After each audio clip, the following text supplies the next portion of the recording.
What's going on, everyone? Welcome back to the ZHP Garage. Hope you guys are all doing well. So today we're going to go back over to our designated location that '07 Silverado's at that we pulled out the transmission in. And same thing, we're going to be putting it back in, same way we took it out. So it's the same from 99 to '07, same way it is from when, Same thing from 99 to '07, the way you take it out is the same way you put it in because it's the same configuration, the way you bolt it in, and the way everything works. Is that right, Master Mechanic, sir? Yes, sir. You're a little far over there. Is that right, sthere? Yes, sir. So let's head over there right now. We're gonna see what's up, and we're gonna talk with this guy right here. And he's this right there. This guy right here. Show us all about it. So let's go. All right, YouTube, what's going on? We're back here with the '07 Chevy Silverado. We're putting the tranny back in it. We got it rebuilt. If you remember when we took the tranny out, we had a couple issues with the exhaust, a couple broken bolts. So we need to get this fixed first. So first, it had the two studs on the Y pipe here where it comes back, and then they both broke. I was just gonna show you an easy, simple fix. You see I knocked this one out. So you just get a bolt, and we're just gonna put a normal bolt in it with a nut. So you just knock this out with a hammer. It's in there pretty tight. You gotta give it a couple whacks. But so you can see that it's splined to hold it in place. So if it breaks off, you can just take it out and just put a normal nut and bolt in there. That's how you can fix that really simple. And these don't touch, these flanges don't touch, so you don't have to worry about this little bit of the knurl of the splines, the old splines coming through, sticking out, because these two flanges don't touch. It's a ball, so there's a little bit of a gap. So you'd be fine with that sticking out. And then the stud, if you remember on the nut that got messed up, we're just gonna use a die on it, because the threads got messed up on the bottom. I don't know if we're going to be able to get a good camera view, but we're just going to use a die on the stud. It's a 10 millimeter by 150, 1.5. We're going to clean up the threads for the three flanges. So we're going to do that before. And then the only difference going back in with the tranny is we're going to use one additional jack. So we can put the tranny on the jack outside of the truck, so we don't have to do it underneath. And then we'll use the original jack and additional jack. And we'll lift up the truck with some blocks to get it up higher to fit the tranny through on the jack, because it's going to be up, the thickness of the jack, so we can get the tranny in there. And then we'll lower it back down to where it's at now, and we're going to put the tranny in. So that's pretty much the only difference of going back together, is we have an additional jack. You can do it with one, but you're just going to have to be on your back and probably have somebody help you get the tranny up onto the jack underneath the truck. So that's the only difference. So I'm going to go underneath now. I'm going to clean up the studs on the exhaust manifold, so before the tranny's in the way, and then we're going to get this set up. We're going to show you how we're going to get it on the jack and in the vehicle. So we got the stud fixed. We use a die on it. I just want to mention that you always want to use some sort of lubricant. I use anti-seize. You want to use oil, grease, anti-seize, something when you use a tap or a die. And then after you get it cleaned up, the threads cleaned up, put an anti-seize or something on the threads, the exhaust manifold, so this goes on easier. And if you ever take it back apart again, it saves you a lot of headache. So we got that cleaned up. So now we're going to put the jack, or the tranny, on the jack, and then we'll show you how to get that all set up. So just to be clear on the reference of things, this is the Bellhousing. This is the front of the transmission. These are the Bellhousing bolts. So this is the side that bolts to the tranny, and then these are the bolts. So it has 6 bolts with a stud on it, and then on the bottom it has 2 bolts. So the bolts go on the bottom, right? And then you have all the way around, you have a stud. So that one goes here. Then these 2 go here, and that one's going to go there, right? And then you have, so your harness goes on this one, so you have a nut, and you want to see the difference in the nuts. See how these 2 are the same, and this one has a different head on it? This head it's not fixed. This one's for the dipstick tube. So this one's going to go over here to the dipstick. So when you tighten it up, it doesn't cram the dipstick, because it's just a notch. It's not a fixed circle. So that's one thing to note. But the one with the washer that rotates is for the dipstick. That's going to go over here. This one holds the vent on top, so it's going to be a nut on top for the vent, okay? And then over here, this one has the nut, and this is for the fuel lines and the harness that goes down the side of the tranny over here. So this is what I'm talking about, the Bellhousing. And then these 2 are for the alignment dowel pins. And then before you put it in, you want to put a little bit of anti-seize on here. It's just easier to come apart if it ever has to come apart again, and it's a little easier to go together. You don't have to get crazy on it. But they do rust up, and it kind of stuck a little bit coming out. It's kind of hanging up on it. So just put a little bit of anti-seize, oil, or not oil, but grease you can put in there. give it a little lube up. And then these are your torque converter bolts. So there's just 3 of them. So you know what we're talking about later. And then I'll show you on the converter bolts, you can use either an Allen or a socket. Some of them are just an Allen only, which makes it really difficult, but these ones you can use both. It's better to use the socket. So these are your converter bolts. You got to get them pretty tight. You can put a little bit of Loctite on them if you're worried about them coming loose. So that's just a reference so you know, you can see what I'm talking about.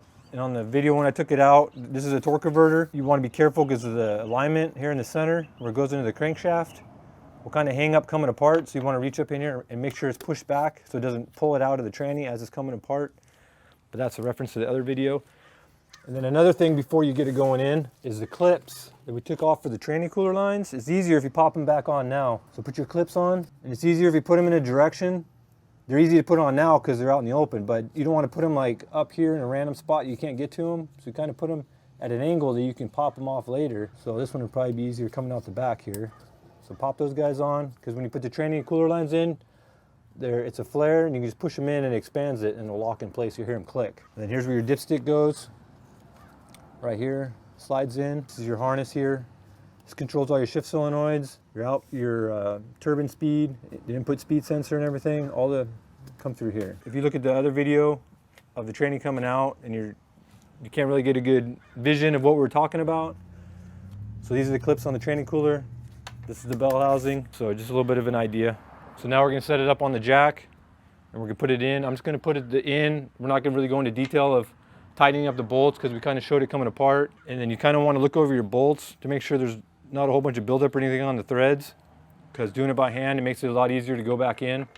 You can just run them in. Then some of the studs aren't used, so they get a buildup.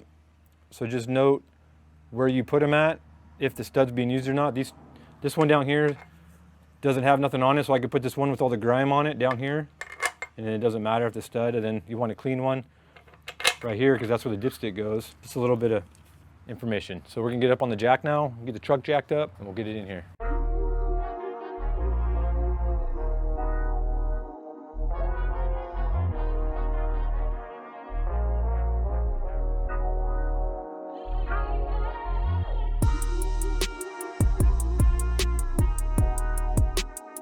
So just to give you a little update, so I got all the bell housing bolts. The tranny's bolted up. All the bell housing bolts are in tight.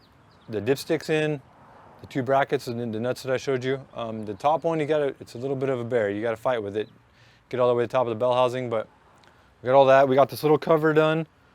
There's one of these on the driver's side. I put that guy on. So I got the converter done, the converter bolts done. I just finished those up. So now I'm gonna put this, so this has to go back in. The starter goes through here. So I'm gonna put this in, and then the starters, I'm gonna put the starter back on. It's kind of hard to film, so I'm just showing you.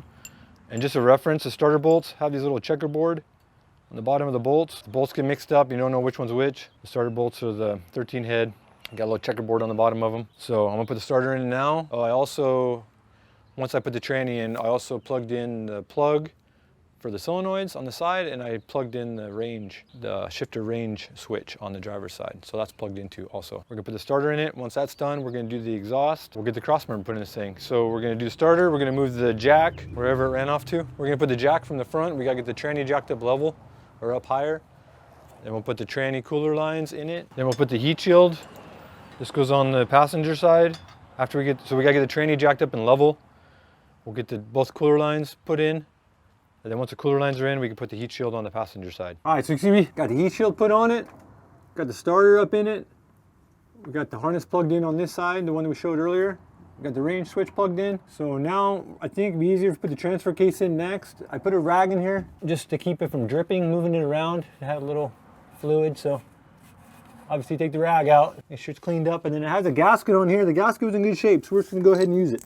You can see it's got a little gasket on there. Okay, so clean off your input shaft, do your transfer case, make sure it's all cleared up. And then when we put it up in there, we're gonna do the same thing. We're gonna pick it up, the tail shaft's gonna go up first, and we're gonna put it on, okay? That's the goal we're gonna do. So we gotta get underneath this bad boy, get some of the stuff out of the way. You gotta get up underneath this thing, you gotta become one. Become good friends. Pick it up, go up behind, come on up and line up your studs. About like so. Okay, hold it.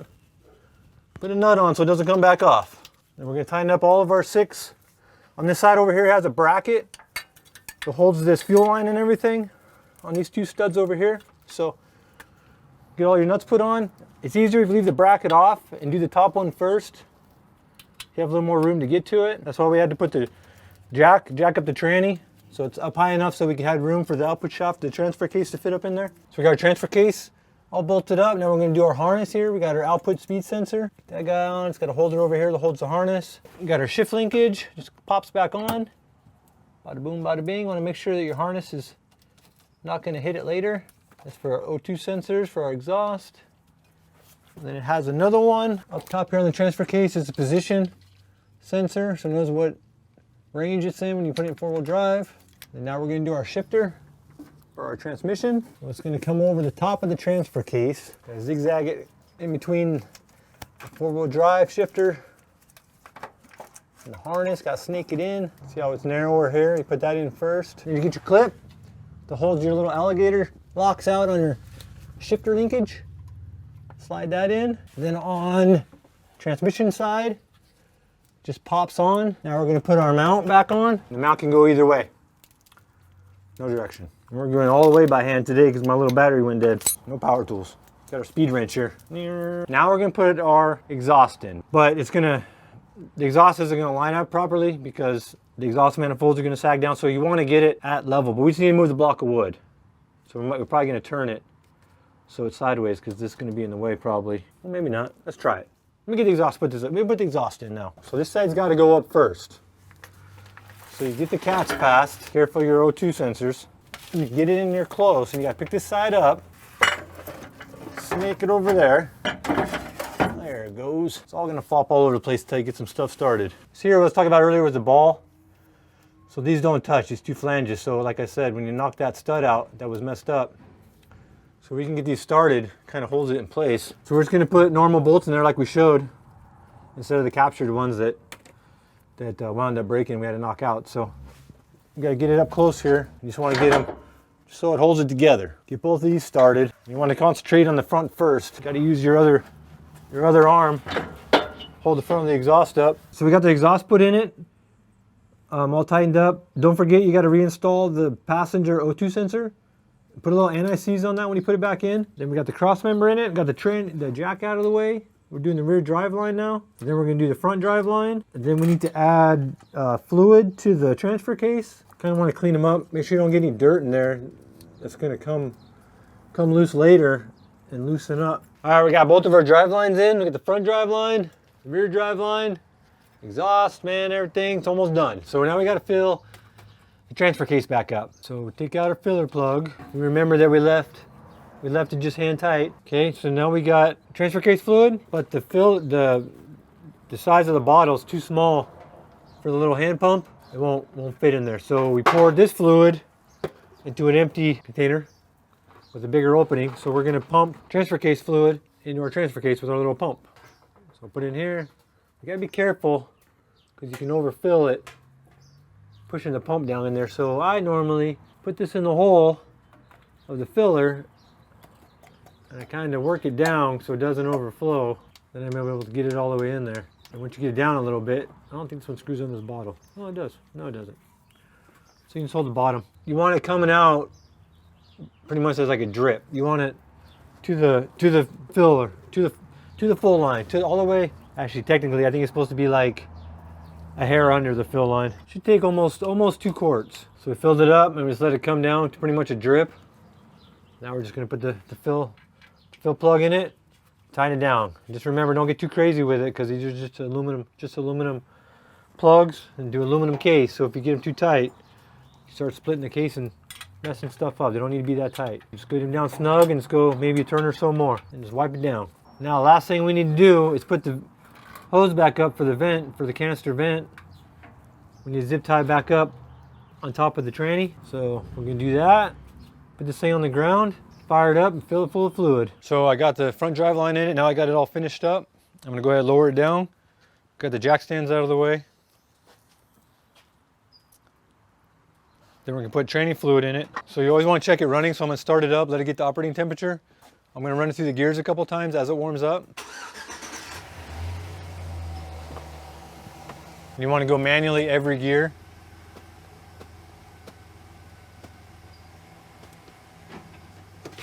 and put it back in park. And I can show you as this is warming up. So the problem he was having with this is that it had no fourth gear and it was slipping in third. Problem is a sprag in the forward drum.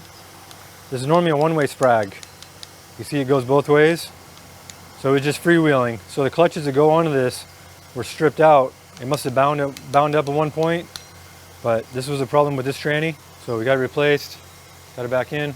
So we're letting it warm up now. We're gonna check the fluid level. All right, so now we have it warmed up now. We'll go ahead and check the fluid level.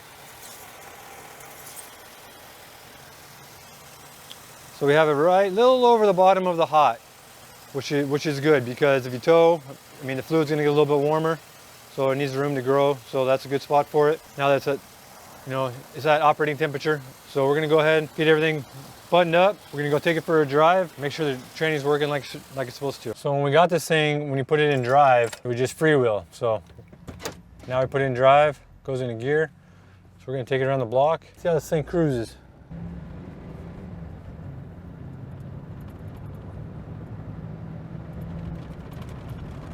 Shifts good, goes through all the gears. So we're gonna manually go through the gears. So there's first, second, there's a bus, third, we're going to fourth. There we go. Working like a champ. So that's how you install 4L60E transmission into 07 Chevy Silverado. See you next time. Well, hope you guys found that useful. If you guys are trying to, replace the transmission in your 99 to 07 Silverado without power tools, without a rack, laying on the ground, rolling around in dirt. So if that was helpful, please go down below, hit the like button, and also hit the subscribe button. If you're new around here, we make weekly videos, and here's some that you can check out right now. In the meantime, before we release some more. So hope you guys have a good one, and I'll see you next time.